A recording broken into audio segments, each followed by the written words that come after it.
Hello and welcome to a brief tutorial on targeting and behavior of forms within Klaviyo, presented by Zach from Sandhill Digital.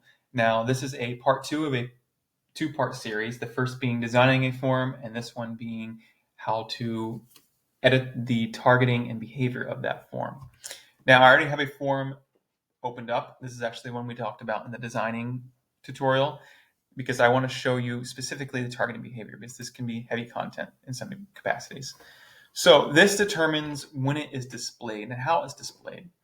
So right now you have the option to have immediately. That's great, but I tend to click based on rules.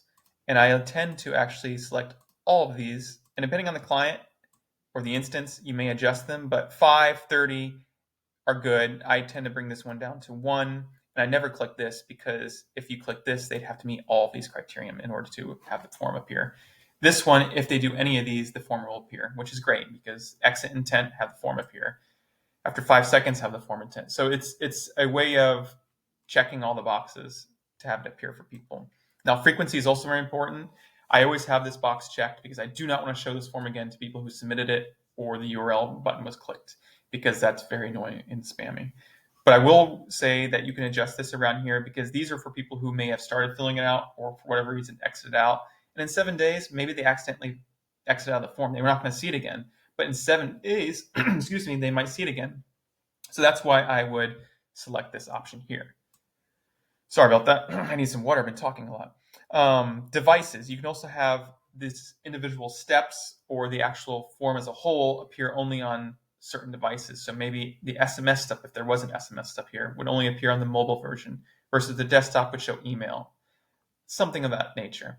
And then custom trigger down here is also for people who want to do custom coding and have it appear maybe only after a certain button is clicked on their website. That's what that section's for. Now, targeting, this is very important. This shows the types of people who would actually see it, not just where it appears and how it appears.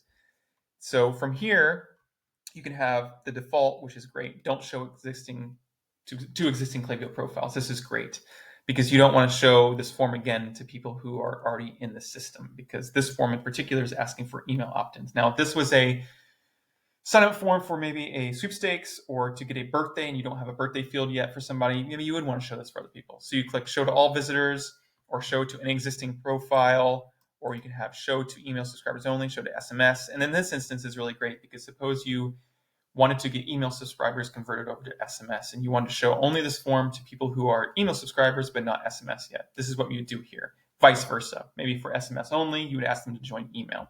So these are some of these use cases. Also, you can have a specific profile in a lister segment, which is really great if you're targeting maybe a group of people who signed up for a sweepstakes, maybe didn't win. You can target them with a certain form for something else. Now, URLs are also very important.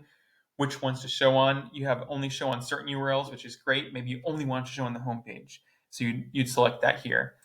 And from here, you can do containing or exactly matching. I tend to do exactly matching just to be safe. I've noticed some instances where containing has failed.